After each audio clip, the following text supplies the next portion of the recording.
Most people lose their day before they even get out of bed. Not because they're lazy, not because they lack discipline, but because the first thoughts they accept in the morning aren't their own. They wake up and inherit yesterday's worries, tomorrow's fears, and a mind already moving without direction. And by the time they notice, they're no longer thinking, they're reacting. The Stoics understood this long before alarms and notifications existed. If you don't govern your mind early, you spend the rest of the day being governed by it. There's a quiet moment when you wake up where everything is still undecided. Your focus, your energy, even who you're going to be that day. Most people move past it without seeing it, but that moment holds more power than it seems. It's where intention can replace impulse, where clarity begins to silence noise. And once you notice it, something shifts. You start to understand that control isn't built later, when things get difficult. It's claimed early, when the mind is still open, still unshaped, still waiting for direction. Because the way you begin doesn't just influence the day, it defines it. The tone of your thoughts, the direction of your attention, the emotional weight you carry forward, all of it is decided before anything external even has a chance to reach you. And if that beginning is left unguarded, the rest of the day becomes a reaction to something you never chose. There's a small gap when you wake up, and almost nobody notices it. It doesn't feel important, it doesn't demand attention, and because of that, it quietly controls more than people realize. It lasts only a few seconds, maybe less. You're not fully thinking yet, not fully reacting, just existing in a neutral space between sleep and awareness.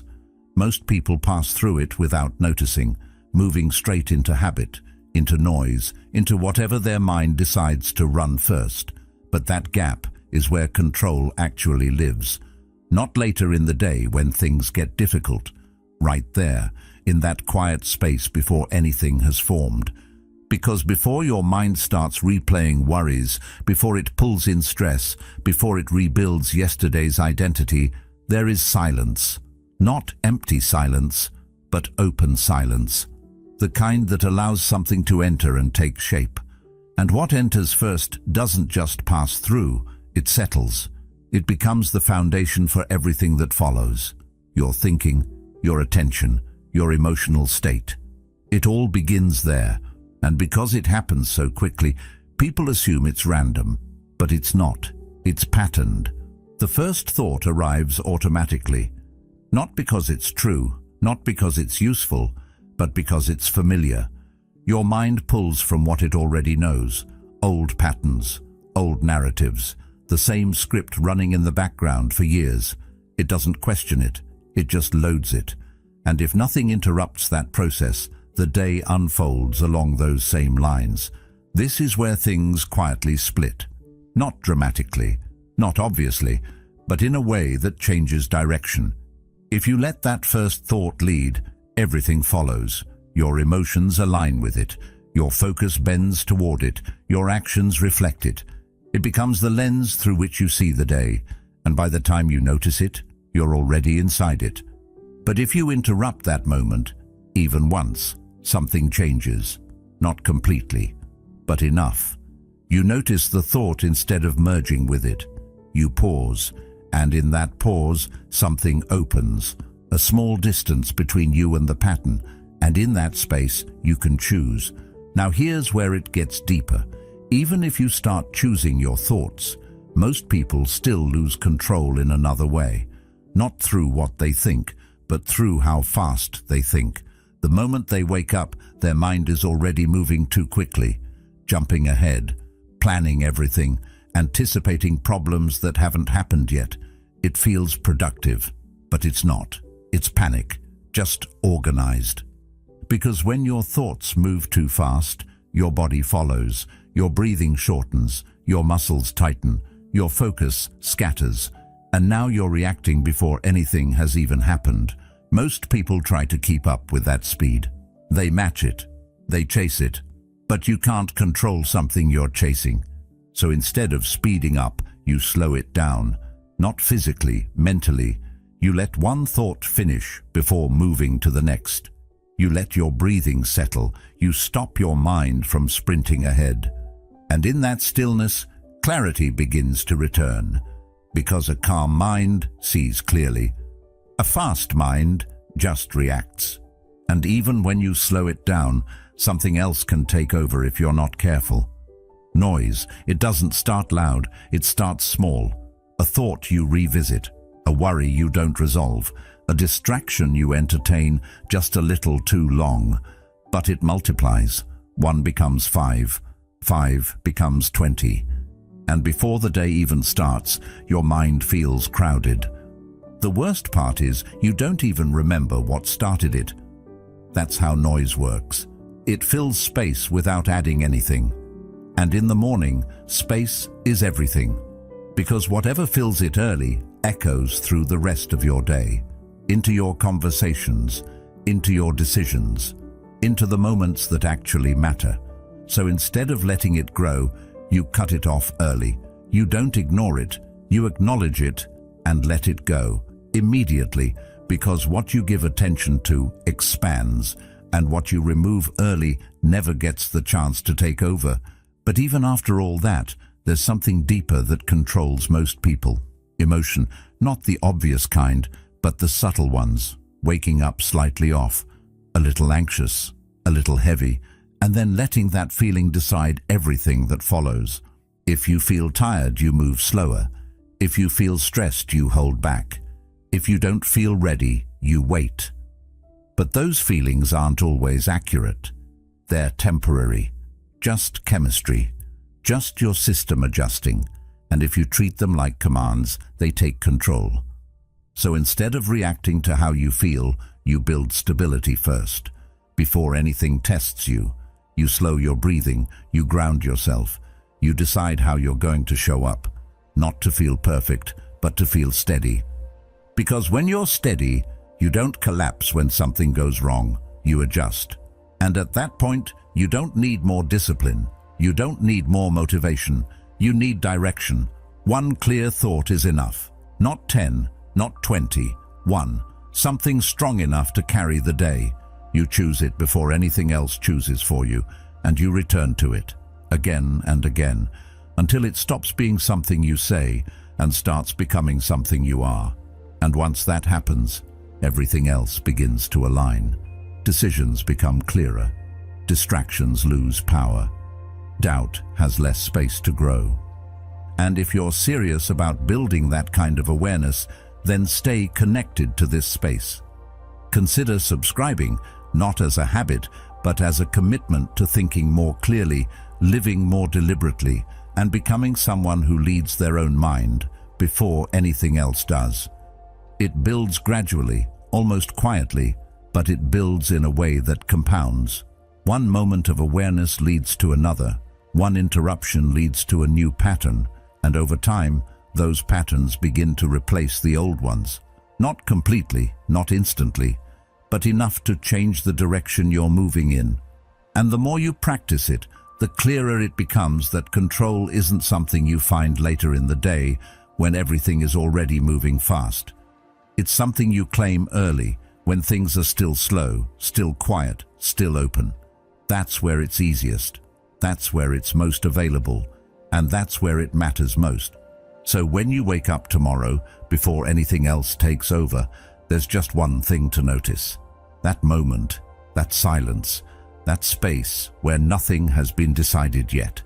And in that space, ask yourself clearly and honestly, without rushing past it, did you choose your first thought, or did it choose you? Now here's the part people don't like to admit.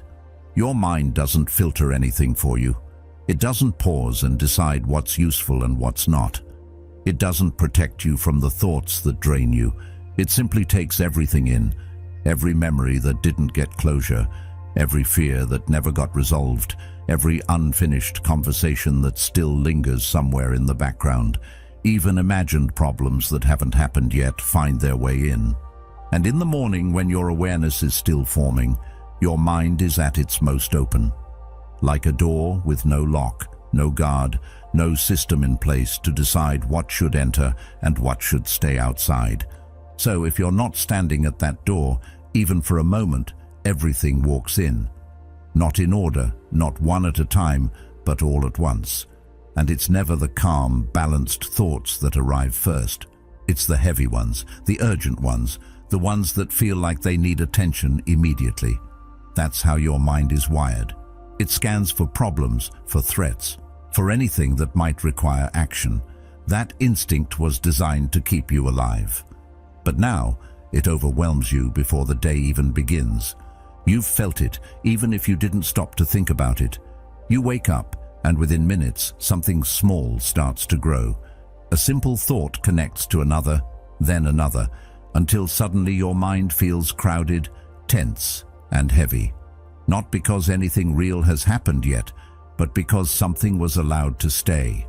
It wasn't filtered, it wasn't questioned, it was accepted. And once it was accepted, it started spreading. This is where the real shift happens, not in stopping thoughts from appearing, because that's impossible. Your mind will always generate ideas, memories, scenarios. That's its nature. Trying to shut that down only creates resistance. The Stoics understood this clearly. They didn't try to eliminate thoughts. They didn't try to silence the mind completely. What they focused on instead was what happened after the thought appeared. They made a distinction most people ignore, the difference between a thought arriving and a thought being accepted.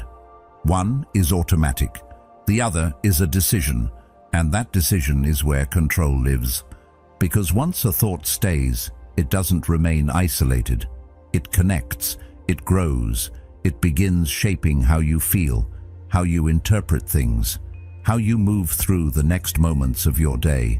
And the longer it stays, the harder it becomes to remove.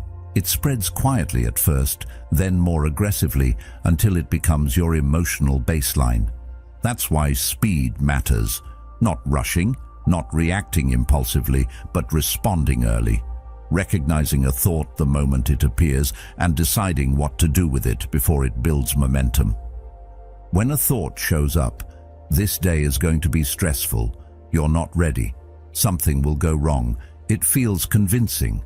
It feels like something you should prepare for. But in reality, it's just a suggestion, one of many your mind will offer. And if you accept it without question, it starts shaping your behavior immediately. You become more tense, more cautious, more reactive. Not because the day actually is stressful, but because you've already decided that it is. As Marcus Aurelius said, the happiness of your life depends upon the quality of your thoughts. That quality isn't determined by what appears in your mind, but by what you choose to keep there. So instead of arguing with these thoughts, instead of trying to prove them wrong or push them away, you replace them, quickly, intentionally, not with forced positivity, not with something fake, but with something stronger, something grounded. Because the longer you engage with a thought that weakens you, the more it strengthens its position in your mind.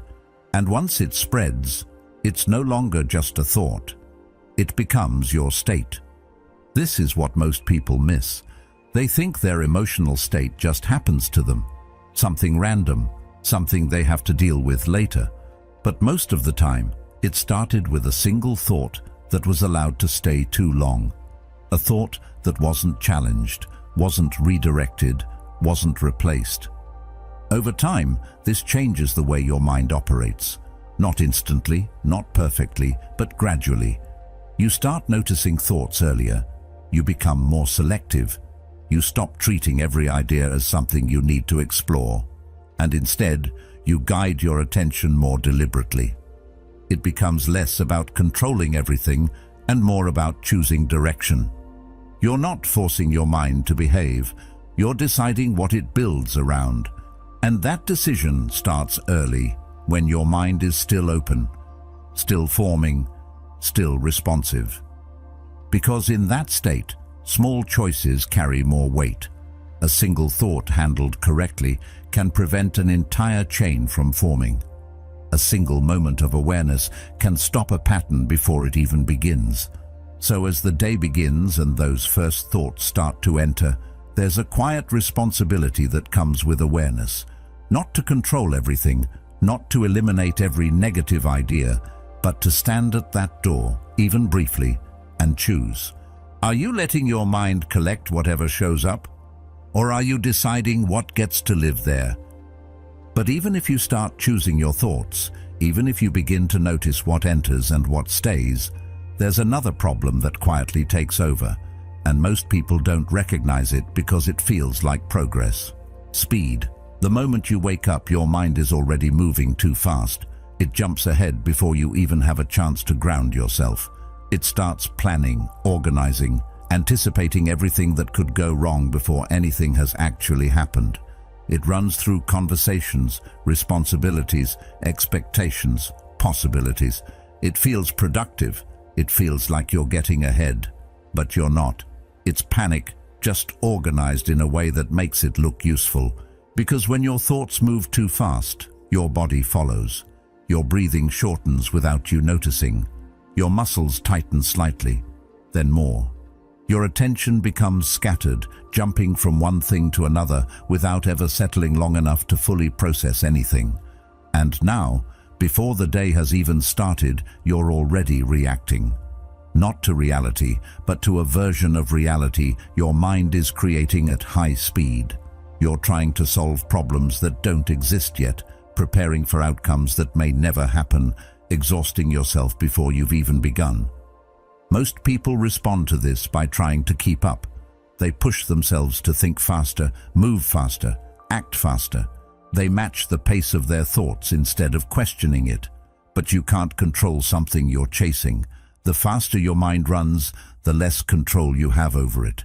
It pulls you forward, drags your attention, dictates your state. And the more you try to keep up, the more you reinforce that speed as normal. This is where the difference begins to show, not in how much you do, but in how you start. The Stoics understood that control doesn't come from matching the speed of your thoughts. It comes from stepping out of it. They didn't rush into thinking. They didn't let their mind sprint the moment they woke up. They slowed down first, deliberately, even when everything around them pushed toward urgency. Not physically, but mentally. They allowed their mind to settle before asking it to perform, one thought at a time, one breath at a time, not because they had nothing to do, but because they understood something most people ignore. A calm mind sees clearly. A fast mind just reacts. When your mind is moving fast, everything feels urgent, everything feels important. You lose the ability to distinguish between what actually matters and what just feels intense in the moment. And when everything feels important, nothing is handled properly. You move quickly but without direction. You act but without clarity. Slowing down interrupts that. It creates space between thoughts. Space where you can observe instead of react. Space where you can decide instead of follow. And in that space, something changes. Your breathing steadies. Your body relaxes slightly. Your attention stops scattering and starts focusing. You're no longer being pulled forward by your thoughts. You're standing with them, looking at them, choosing how to respond. That's control. And it doesn't come from doing more. It comes from doing less, but with intention. As Seneca wrote, "It is not that we have a short time to live, but that we waste a lot of it." That waste doesn't just happen in big decisions or obvious distractions. It happens in moments like this, when your mind races through possibilities instead of settling into what's actually in front of you. When you spend energy reacting to imagined futures instead of directing your attention in the present. So instead of asking what you need to do today, there's a quieter, more important question to consider. Why is your mind rushing? Because that speed isn't random. It comes from something. Pressure, expectation, habit, fear. Something is pushing your thoughts to move faster than they need to. And until you recognize that, you'll keep trying to manage the speed instead of addressing the cause. But once you notice it, you can interrupt it. Not by forcing yourself to stop thinking, but by slowing the pace of your attention, letting one thought finish before moving to the next, letting one breath settle before taking another. It feels almost unnatural at first, because you're used to constant movement, constant stimulation. But that stillness is where clarity begins. One thought becomes five become 20. Not because you chose to expand them, but because your mind connects everything automatically. It builds associations, creates links, pulls in related memories, similar fears, past experiences that match the same emotional tone. And before you realize it, your mind feels crowded. Not with clarity, not with direction, but with noise. And this all happens before the day has even properly started. The worst part is, you often don't even remember what started it. You can feel the weight, the distraction, the lack of focus, but you can't trace it back to its origin. That's how noise works. It doesn't need a clear beginning to take over, it just needs space. And once it has that space, it fills it completely, without adding anything useful in return. In the morning, that space matters more than at any other time, because your mind is still forming its direction. It hasn't fully committed to a state yet. It's still flexible, still open, still responsive. And whatever fills that space early doesn't stay contained to that moment. It echoes. It carries forward into everything else, into how you speak, how you listen, how you decide, how you react. It becomes part of your baseline without you consciously choosing it. So what most people end up doing is carrying that noise with them. They don't notice it directly, but they feel its effects. They enter conversations already distracted, already partially somewhere else. They make decisions without full clarity. They move through important moments half present, split between what's in front of them and what's looping in their mind. And because it's internal, because it's not visible, they assume it's just how things are. But it doesn't have to be. The Stoics didn't try to eliminate noise entirely. They understood that thoughts will always appear, that the mind will always generate ideas, concerns, possibilities. That's part of being aware. What they focused on instead was stopping that noise before it had a chance to grow. Not later, when it becomes overwhelming, but early, when it's still small enough to handle. They didn't ignore it. Ignoring doesn't work. What you ignore tends to return, often stronger than before. Instead, they acknowledged it. They saw it clearly for what it was, a passing thought, not a command, not a truth, not something that needed to be explored endlessly. And once they recognized it, they let it go, immediately. Not after analyzing it, not after giving it time to expand, right when it appeared. Because every second you spend engaging with unnecessary noise is a second you're feeding it. And what you feed grows. That's the part that's easy to overlook. It's not the thought itself that creates the problem. It's the attention you give it. Attention acts like fuel. It turns something small into something persistent. It gives it energy, space, importance. And once it has that, it becomes harder to remove. Not because it's inherently powerful, but because you've made it that way. As Marcus Aurelius wrote, if you are distressed by anything external, the pain is not due to the thing itself, but to your estimate of it. That estimate begins internally, in how much attention you give to something that may not deserve it. And once that attention is given, it shapes your experience, regardless of whether the original thought had any real significance. So cutting off noise isn't about suppressing thoughts or pretending they don't exist. It's about refusing to invest in them, recognizing when something is unnecessary, when it doesn't move you forward, when it doesn't add clarity, and choosing not to give it more time than it deserves. That choice, made early, changes everything. Because when you remove noise before it multiplies, you protect something much more valuable, clarity.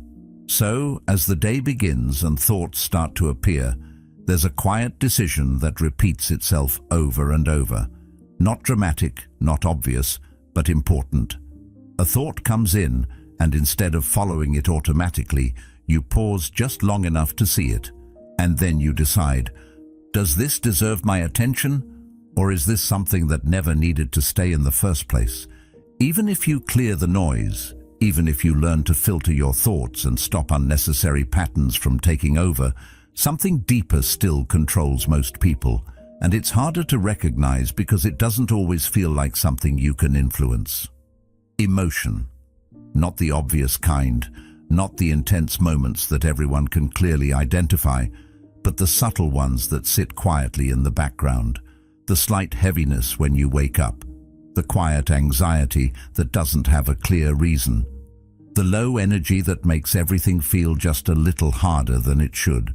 These don't demand attention, but they shape everything, and most people don't question them. They accept them as truth, as something that defines how the day will go. It shows up in small ways, almost automatic. If you feel tired, you move slower. If you feel stressed, you hesitate. If you don't feel ready, you delay. These reactions feel natural, almost logical, because they match what you're experiencing internally. But what if that internal state isn't accurate? What if it's not a reflection of reality, but just a temporary condition, a result of how your body is waking up, how your chemistry is balancing, how your mind is settling into awareness? Something that feels real, but isn't necessarily reliable. That's where the difference begins. Because if you treat every feeling as a command, you give it authority over your actions. You let it decide how you move, how you respond, how much effort you give. And without realizing it, you start building your day around something that was never meant to lead in the first place. A passing state becomes a defining force, not because it's strong, but because it was never questioned. The Stoics approached this differently. They didn't deny emotions. They didn't pretend they didn't exist or try to suppress them completely. What they understood was that emotions are signals, not instructions. They appear, they communicate something, but they don't get to decide what happens next unless you allow them to. That distinction changes everything, because when you observe a feeling instead of immediately reacting to it, you create space. You separate yourself from it, even if just slightly. You recognize that what you're experiencing is temporary, something passing through rather than something that defines you. And in that space, you gain the ability to choose your response instead of being carried by the feeling. As Epictetus said, "No man is free who is not master of himself." That mastery doesn't come from eliminating emotions, but from not being controlled by them. From recognizing that feeling something doesn't mean you have to act on it. This becomes especially important in the morning, when your emotional state is still forming, when everything is still flexible, still open. If you let your emotions lead at that stage, they don't just influence a moment, they set the tone for everything that follows. A slight anxiety becomes a constant tension. A small sense of heaviness turns into a lack of motivation that carries through the day. Not because those feelings were accurate, but because they were given control too early. So instead of letting that happen, the focus shifts. Not toward feeling better immediately, not toward forcing positivity, but toward building stability. Before anything tests you, before anything demands a response, before the day introduces challenges that require clarity and control, you create a baseline, something steady that doesn't depend on how you woke up feeling. That stability can come from simple things. Stillness, sitting with your thoughts without reacting to them. Breathing, slowing your system down enough to bring your body back into balance. Intention, deciding how you're going to show up before anything else influences that decision. These aren't complicated techniques, but they serve a purpose. They anchor you. Not in perfection, but in steadiness. And that steadiness is what changes how you move through the rest of the day. Because when something goes wrong, when something unexpected happens, you're not starting from zero. You're not reacting from a place of instability. You're responding from a foundation you've already built. That doesn't mean you won't feel anything. It doesn't mean challenges won't affect you. But it means you won't collapse under them. You adjust instead. That's the difference. Most people wait to see how they feel before deciding how to act. They let their internal state determine their external behavior. And because that state is always changing, their actions become inconsistent. One day they move forward, the next they hesitate, not because anything meaningful changed, but because their feelings did. But when you build stability first, the direction stays the same even when the feelings shift. You act based on intention, not emotion. And over time, that changes the relationship you have with your internal state. You stop fearing it. You stop relying on it. You start seeing it for what it is, something that moves, something that changes, something that doesn't need to control you. So instead of asking how you feel the moment you wake up, there's a more useful question to hold on to. What state do you need to be in today? Because that question shifts the focus from observation to creation, from reacting to building. It places responsibility back in your hands, not in a heavy way, but in a way that gives you direction. And once you have that direction, you can begin to build toward it, slowly, deliberately, without rushing or forcing it. You align your thoughts, your breathing, your focus with that chosen state. And as you do that, the initial feeling that once seemed so important begins to lose its influence. It fades into the background, not because it disappeared completely, but because it no longer has control. And that's where real consistency begins, not in eliminating emotions, but in not being led by them, not in feeling perfect, but in being steady enough to move forward regardless. So as the morning unfolds and those subtle emotions begin to surface, there's a moment where you can pause and shift your approach. Not to ignore what you feel, not to fight it, but to recognize it without giving it authority. Because the question isn't how you feel, it's what you're going to build from here. At this point, most people try to fix everything at once. They wake up with the intention to be better, sharper, more disciplined, more focused, and they try to stack all of it together immediately. More control over thoughts, more motivation, more structure, more effort. It sounds productive. It feels like progress. But this is usually where they lose again, not because they're doing nothing, but because they're trying to do too much at the same time. The mind doesn't respond well to overload, even when that overload is positive. It doesn't organize itself under pressure like that. It fragments. It gets pulled in multiple directions, trying to hold on to everything without fully committing to anything. Because the mind doesn't actually need more, it needs direction, not 10 different ideas competing for attention, not a long list of expectations that create pressure before the day even begins. Just one clear thought, one anchor, something simple enough to hold on to, but strong enough to influence everything else. That's where most people underestimate the power of simplicity. They assume that more effort means more control, but in reality, clarity creates control, and clarity comes from narrowing, not expanding. One thought is enough, not because it solves everything, but because it organizes everything around it. The Stoics understood this better than most. They didn't try to manage every thought that appeared in their mind. They didn't try to control every emotional reaction or anticipate every possible outcome. Instead, they focused on choosing a single principle, a single idea that would guide their actions, and they let everything else align around it. That choice created consistency. It gave structure to their thinking without overwhelming it. That thought doesn't have to be complicated. In fact, it works better when it isn't. Something like finishing what you start, staying calm under pressure, keeping your focus no matter what shows up. It doesn't matter what the exact wording is. What matters is that it resonates with you, that it feels solid enough to return to when things start pulling your attention in different directions. Because the moment you choose that thought, you're doing something most people don't do.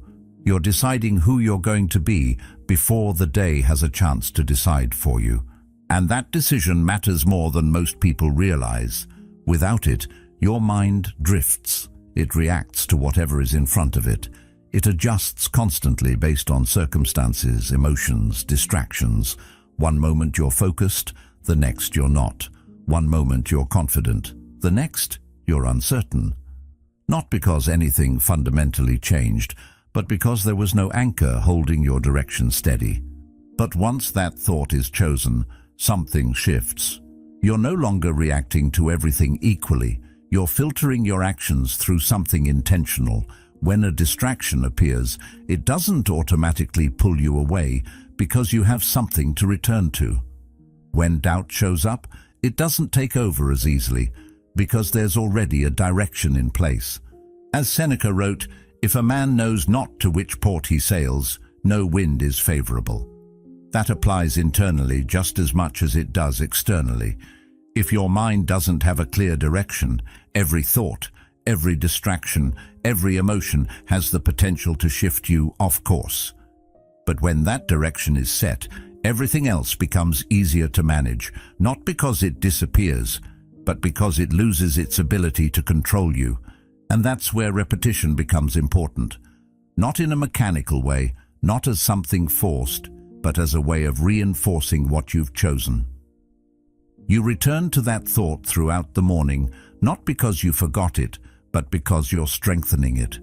You're letting it settle deeper, letting it move from something you say to something you believe, and eventually to something you act on without hesitation.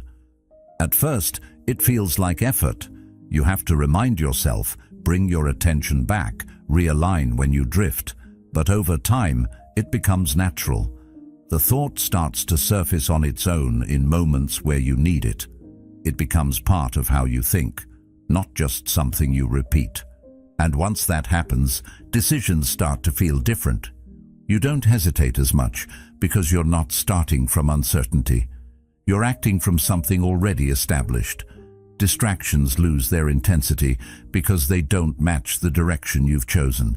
Doubt still appears, but it doesn't take up as much space because it doesn't align with the identity you're building. That's the deeper layer most people miss.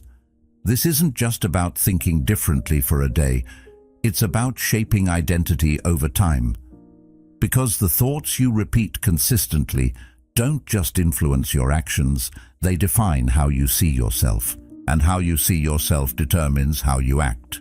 So instead of trying to fix everything at once, instead of adding more pressure, more expectations, more complexity, the approach becomes simpler. You choose one thought. You hold on to it. You return to it when things start to drift, and you let it guide your actions, quietly, consistently. Because when everything is scattered, progress feels random. But when everything is aligned, even small actions start to build in the same direction. So as the day begins and your mind starts to move, there's a moment where you can set that direction, not with a long list, not with complicated plans, but with one clear idea that you're willing to carry with you. And once it's set, the rest begins to organize itself around it. So the question becomes simple, but important. What is the one thought you're building your entire day on? Now imagine this.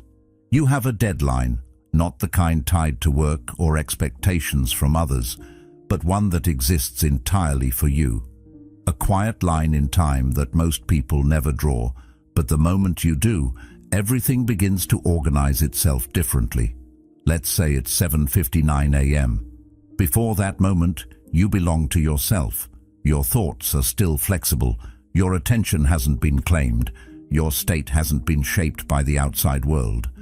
But once that moment passes, the world begins to ask for you. Messages, responsibilities, conversations, pressure. Things that pull you outward, whether you're ready or not. Most people never define that boundary, so their morning drifts without direction. 1 minute turns into 10, 10 into 30. They stay in bed a little longer, scroll a little more, think without structure, delay without noticing. They tell themselves they'll get focused later, that clarity will come once the day gets going. But later never arrives the way they expect it to. Because once the day starts moving, it doesn't pause for you to catch up. It continues, and you enter it in whatever state you happen to be in. And that state is rarely intentional. Without a boundary, you don't prepare, you react. You don't decide, you adjust. You don't lead your day, you follow whatever demands your attention first. Not because you lack discipline, but because you never created the moment where discipline was required. You never forced a decision before everything else began. The Stoics didn't rely on motivation to solve this. They didn't wait until they felt ready or inspired. They understood that motivation is unreliable, that it fades, that it changes. So instead of depending on it, they created pressure. Not external pressure, but something internal, a boundary that couldn't be negotiated with, a moment where the work had to be done. That work wasn't complicated. It wasn't about perfection or achieving some ideal state. It was about alignment. Making sure that before the world asked anything from them, they had already handled what was within their control. Their mind was clear enough. Their emotions were steady enough. Their direction was chosen. Not perfect, not complete, just ready. And that readiness is what separates someone who reacts from someone who leads. Because once that line is crossed, once that moment passes, there's no going back to prepare. You're already in motion, already responding, already making decisions. And if you didn't take control beforehand, you're now trying to build control while everything is moving around you, which is always harder. As Marcus Aurelius wrote, you could leave life right now.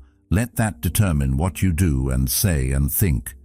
That awareness creates urgency, not in a stressful way, but in a clarifying way. It reminds you that the time you have, especially in the morning, isn't something you can assume will always be there. It's limited. And what you do with it sets the tone for everything that follows. So when you create a deadline like this, something shifts internally. You stop negotiating with yourself. You stop saying, just a little longer, or I'll do it later. You understand that this window matters, that it's not infinite, that it has a purpose. And because of that, your actions become more intentional. You use the time instead of drifting through it. You get up and handle what needs to be handled. You slow your mind before it speeds up. You clear what doesn't belong. You stabilize what feels uncertain. And you choose the direction you're going to carry into the day, not because you feel like it, but because you've decided it matters. And once you do that consistently, something begins to change.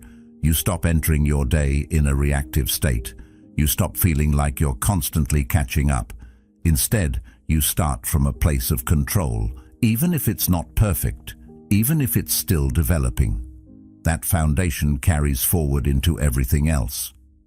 When something unexpected happens, you don't fall apart as easily because you didn't start from instability. When pressure builds, you don't get overwhelmed as quickly because you created space before the day began.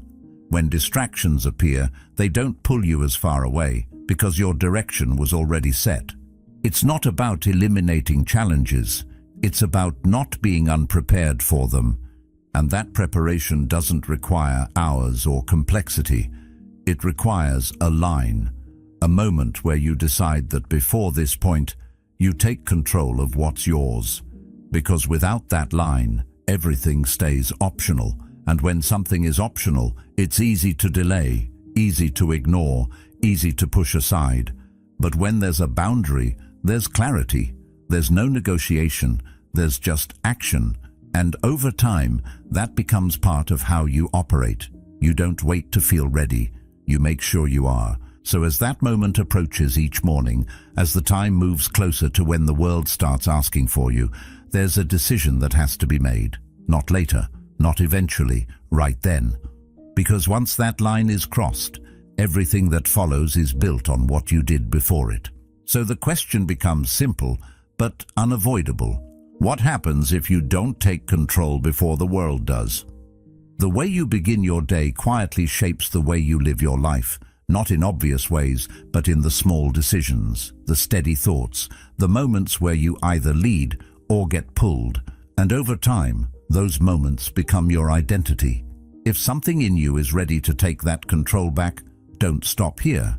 There's another video on your screen right now that will help you go even deeper into building that mindset. Go watch it next, and thank you for being part of Stoic Journal.